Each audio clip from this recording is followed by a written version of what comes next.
SEO শেখার Bangla video টিউটোরিয়ালে আমি মোহাম্মদ আব্দুল কাদের প্রতিবারের মতো এবারও আপনাদেরকে স্বাগত জানাচ্ছি আমাদের আজকের টিউটোরিয়ালে।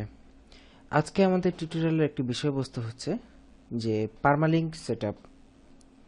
তো পারমালিঙ্ক কি বা এসইওতে এর গুরুত্ব কি সে সম্পর্কে আজকে আমরা আলোচনা করব। এর আগের টিউটোরিয়ালগুলোতে আপনারা অলরেডি জেনে গেছেন যে আমাদের ওয়েবসাইটের যে ডোমেইন নেম থাকবে সেই ডোমেইন নেমে আমাদের কিওয়ার্ড থাকা অত্যন্ত জরুরি এবং সেই কিওয়ার্ডটা গুগলের সার্চ রেজাল্টে আসতে অনেক বড় ভূমিকা পালন করে থাকে। তো এখন একটা প্রবলেম থাকতে পারে যে আমি আমার ওয়েবসাইট খুলবো আমার কোম্পানির নামে, ধরুন আমার কোম্পানির একটা ওয়েবসাইট আছে, তো একটা কোম্পানির নামে আমি ওয়েবসাইট খুলবো, তো সেখানে তো আসলে কিওয়ার্ড দেওয়ার কিছু নেই, ডোমেইন নেমে তো আমি সেখানে কিওয়ার্ড দিব না। যেমন ফেসবুক তাদের কোম্পানির জন্য একটি ওয়েবসাইট খুলেছে facebook.com। তো এইখানে তো আর অ্যাকচুয়ালি facebook.com এইখানে তো যেহেতু ফেসবুক একটা হলো সোশ্যাল মিডিয়া সাইট, তো এখানে তার ফেসবুক এইভাবে লিখবে না যে সোশ্যাল মিডিয়া সাইট.com।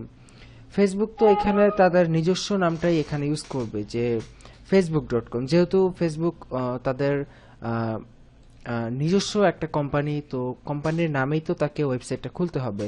তো এই ক্ষেত্রে তো আর উনি ডোমেইনে কিওয়ার্ড ইউজ করতে পারলো না, বা ডোমেইন নেম তো একটা ওয়েবসাইটের ফিক্সড থাকে, তো একটা ফিক্সড ডোমেইন নেমে মানে একটা নির্দিষ্ট ডোমেইন নেমে সে কিভাবে কিওয়ার্ড ইনক্লুড করবে, তো এটা তো আসলে সম্ভব না।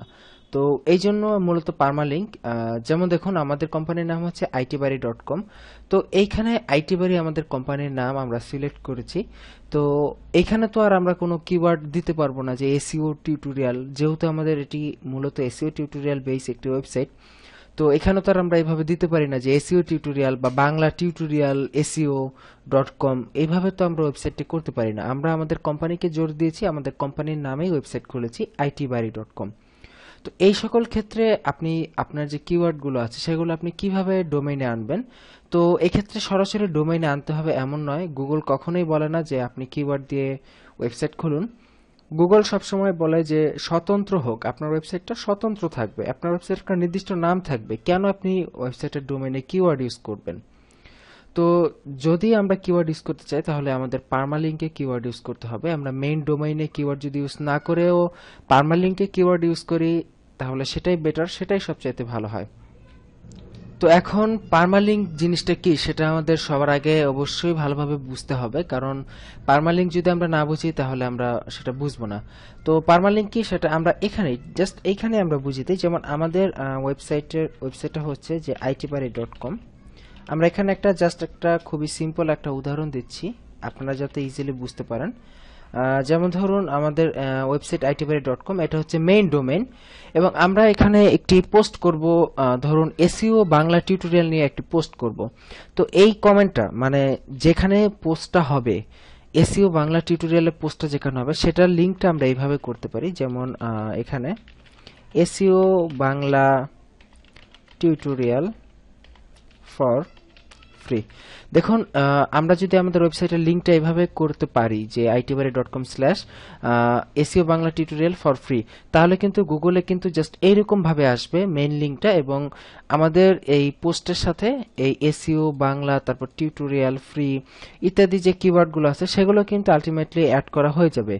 তো এভাবে কিন্তু আমরা মানে এভাবে করলে কিন্তু আমরা পারমালিঙ্ক সেটআপের মাধ্যমে আমরা আমাদের মেইন যে লিঙ্ক আছে বা মেইন যে আমাদের ওয়েবসাইটের ইউআরএল, সেই ইউআরএল এ কিন্তু আমরা এইভাবে কিওয়ার্ড ইউজ করে কিন্তু পারমালিঙ্কের মাধ্যমে আমরা এসইও ফ্রেন্ডলি করে আমাদের কন্টেন্টগুলো করতে পারি। তো আমার মনে হয় এইভাবে না বলে একটু প্র্যাকটিক্যালি দেখলেই বেটার হয়। আমরা সরাসরি চলে যাচ্ছি আমাদের ওয়েবসাইটের একটা লিংকে, যেখানে আমরা এসইও বাংলা টিউটোরিয়াল সম্পর্কে আলোচনা করেছি। যদিও এটি একটি বাংলা পোস্ট, আপনারা জানেন যে বাংলা সাইটগুলোর এসইও একটু মানে বাংলা সাইটগুলো বাংলা একটা স্প্যাম ল্যাঙ্গুয়েজ হিসেবে গুগলের কাছে কাউন্ট করা হয়। তো যদিও এটা একটা বাংলা পোস্ট, তারপরও আমরা এটার পারমালিঙ্কটা ইংলিশেই করেছি। যেমন দেখুন এই যে উপরে এই যে itbari.com/ এই পোস্টের অ্যাড্রেসটা কিন্তু এইভাবে আছে দেখুন, first SEO online earning Bangla video tutorial. কিন্তু নর্মালি কিন্তু এইভাবে থাকে না। ওয়ার্ডপ্রেসের যেহেতু এটা ওয়ার্ডপ্রেস দিয়ে করা সাইট, ওয়ার্ডপ্রেসের ডিফল্ট সেটিংটা কিন্তু এইভাবে থাকে না। সাধারণত এরকম একটা সাইন দেওয়া থাকে, তারপর ইকুয়াল টু পোস্ট আইডি, এরকম ভাবে একটা, যাই হোক ধরেন পোস্ট আইডি 19 বা 120 বা 190, এইরকম ভাবে এইরকম একটা ফরম্যাটে কিন্তু থাকে জেনারেলি। তো এইভাবে কিন্তু থাকে না। তো এইটা যাতে না হয়, এইরকম না রেখে আমরা যদি এইরকম ভাবে করে দিই যে আমাদের যে কিওয়ার্ডগুলো, আমাদের মেইন যে কিওয়ার্ড আমাদের সেই পোস্টের কিওয়ার্ডগুলো যদি আমরা এইভাবে লিংকের মধ্যে বা ইউআরএল এ, লিংক না এটা অ্যাকচুয়ালি, এটা হচ্ছে ইউআরএল, আমাদের সাইটের ওই পোস্টের ইউআরএল এ যদি এইভাবে ইউজ করতে পারি, তাহলে কিন্তু দেখা গেছে যে খুব ইজিলি আমরা এসইওতে একটু বেটার করতে পারবো। এবং এইভাবে কিন্তু দেখা গেছে যে ডোমেইনে যদিও আমরা কিওয়ার্ড ইউজ করতে পারি নাই, কিন্তু ডোমেইনে না পারলেও ডোমেইনের সাথে যে লেখাগুলো আছে সেখানে আমরা কিওয়ার্ডগুলো ইউজ করছি। এইভাবে কিন্তু মূলত করা হয় প্রত্যেকটা ওয়েবসাইট, ইন্টারন্যাশনাল ওয়েবসাইট, যত এসইও ফ্রেন্ডলি ওয়েবসাইট আছে তাদের সবার কিন্তু এইভাবেই করা থাকে। আপনারা দেখে নেবেন, একটু খেয়াল করলেই আপনারা দেখতে পাবেন যে এইরকম স্ট্রাকচার থাকে সবার। তো এইটা ওয়ার্ডপ্রেসে সেটিং করার জন্য এটাকে বলা হয় পার্মালিংক সেটআপ করা। আমরা ওয়ার্ডপ্রেসে লগইন করে আমরা এই যে বাম পাশে যে সেটিং আছে, এবং সেটিং থেকে আমরা এখানে পার্মালিংকস নামক অপশন আপনারা দেখতে পাবেন।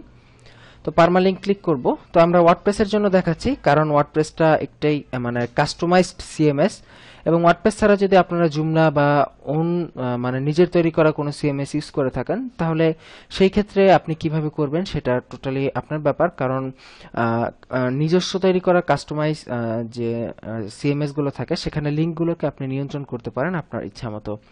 তো যাই হোক, ওয়ার্ডপ্রেস যেহেতু সবচেয়ে জনপ্রিয় এবং আমরা ওয়ার্ডপ্রেস দিয়েই দেখাচ্ছি আপনাদেরকে। তো এই পার্মালিংক সেটিং এ এই যে দেখুন, এই যে এইরকম থাকে নরমালি ডিফল্ট অবস্থায় আপনার পোস্টের আইডি, মানে এই যে একটু হোয়াট সাইন এবং পি এবং ইকুয়াল টু 123 বা আপনার পোস্টের যে আইডি আছে সেই আইডিটা আসে। কিন্তু আপনি এই পোস্টের আইডি এখানে এটা সিলেক্ট করা থাকে, এইটা সিলেক্ট না করে এখান থেকে যে পোস্ট নেম আছে দেখুন, পোস্ট নেম, এই পোস্ট নেমটা সিলেক্ট করে দিবেন এবং জাস্ট সেভ চেঞ্জে ক্লিক করবেন। এতে করে আপনার যে পোস্টের নাম, আপনি পোস্টের যে টাইটেল দিবেন সেই টাইটেল থেকে আপনার পোস্টের ইটা মানে পার্মালিংকটা পেয়ে যাবে। এবং আপনি যদি কোনো নিউ পোস্ট করতে যান, দেখুন আপনি যদি ওয়ার্ডপ্রেসে কোনো নিউ পোস্ট করতে যান, তাহলে কিন্তু আপনি মানে এটা কিন্তু এডিট করতে পারবেন। যেমন ধরুন আমরা যদি একটা যে কোনো একটা ফালতু পোস্ট করলাম, ঠিক আছে, তো পোস্টটা পাবলিশ করার পর এখানে একটা লিংক আমরা দেখতে পাবো যদি আমরা এভাবে সেটআপ করে থাকি। আগে আমরা সেভ ড্রাফটে দিচ্ছি, পাবলিশ করতেছি না, সেভ ড্রাফট হিসেবে পোস্টটাকে সেভ করে রাখতেছি। আমরা যে কোনো একটা ফালতু পোস্ট করলাম শুধু আপনাদেরকে দেখানোর জন্য যে এই যে দেখুন আমাদের পোস্টের যে টাইটেল দিয়েছিলাম এসডিএফ, এই টাইটেল অনুযায়ী এখানে একটি লিংক চলে এসেছে। আপনি এখানে এডিটে ক্লিক করে আপনি এখন আপনার সুবিধা মতো যে কোনো টাইটেল দিয়ে, যে ইউর কিওয়ার্ড হেয়ার, মানে এখানে আপনি আপনার কিওয়ার্ড দিয়ে পার্মালিংকটা সেটআপ করে জাস্ট ওকে দিয়ে দিবেন।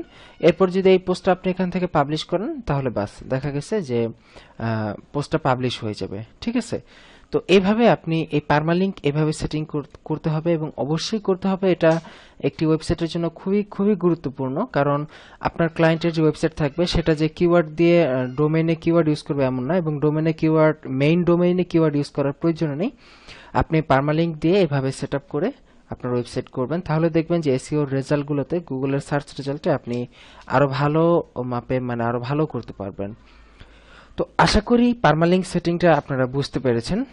তো এটি একটি আপডেট টিউটোরিয়াল, এটি এসইও টিউটোরিয়ালে আগে ইনক্লুড করা হয়নি, আপনাদের রিকোয়েস্টে এটিকে ইনক্লুড করে দেওয়া হলো। তো আপডেট টিউটোরিয়ালটি কেমন লাগলো অবশ্যই আমাদের ফেসবুক গ্রুপে জানাবেন। আমাদের ফেসবুক গ্রুপের অ্যাড্রেস হচ্ছে facebook.com/groups/itbari। তো আমাদের ফেসবুক গ্রুপে আমাদেরকে অবশ্যই জানাবেন, আপনাদের প্রত্যেকটি তথ্য আমাদের কাছে খুবই গুরুত্বপূর্ণ। আপনার যে কোনো তথ্য, যে কোনো প্রশ্ন, যে কোনো মন্তব্য আমাদের ফেসবুক গ্রুপে জানান, আমাদেরকে জানান। আমাদের সাথে সবসময় কানেক্টেড থাকুন, আমরা আপনাদেরকে সর্বোচ্চ দেওয়ার চেষ্টা করব। ভালো থাকুন, সুস্থ থাকুন, এই প্রত্যাশায় আজকের মতো এখানে বিদায় নিচ্ছি। আল্লাহ হাফিজ।